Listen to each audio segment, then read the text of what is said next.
Area 51 madness has landed. Thank you for joining us tonight at 5. I'm Brian Loftus. And I'm Denise Valdez. Despite some twists and turns and some assorted drama, the big storm Area 51 extravaganza is a go. Yes, several parties and related events are planned for here in Las Vegas, but the center of the action is 100 miles north in Lincoln County, where emergency responders and public officials are hoping for the best, but also preparing for the worst. We are tracking all of the extraterrestrial activities with team coverage tonight. The I-Team's George Knapp is live at the Alien Research Center in Hico. John Langler is at the Alien in Rachel.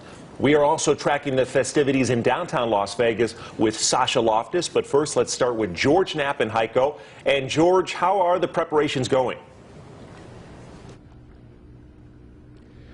Greetings from the world's only extraterrestrial highway here, specifically in Hico, Nevada, a little community in Lincoln County. We're at the Alien Research Center, which is going to be the epicenter of events that start here tomorrow. It's kind of a part, it's as if sort of the X-Files TV show met up with Burning Man. They had offspring, and that's what this kind of event shapes up to be tomorrow. It's a combination of art, music, film, citizen activism, and ufology thrown in as well. If you happen to be traveling on State Route 93 today, you might have spotted a long line of emergency vehicles heading north toward Lincoln County. The Clark County Fire Department is one of the agencies that's agreed to pitch in to help its rural neighbor. A large contingent of Metro officers are also up here, along with the Nevada Highway Patrol, the U.S. military, Department of Interior, and I think just about every deputy in Lincoln County. Everyone's on duty and on alert in anticipation of, well, no one's quite sure. We've all heard stories about some turmoil there in the other event that's taking place in Rachel, the Alien Stock event. Well, there's none of that here.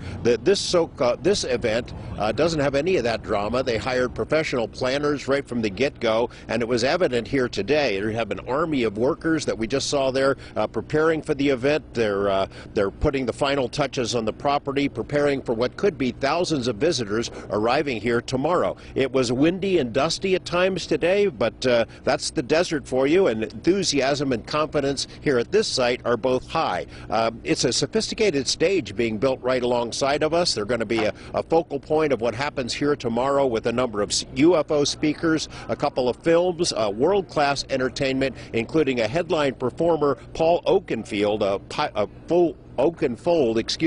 a pioneer of electronic music. Several other bands are going to be playing. They'll have a lot of speakers through the day, and including some of the folks who've worked to lift the veil of secrecy about the UFO issue over the years. Security is already in place. The portable toilets are in place. Food and water will be available for the crowd.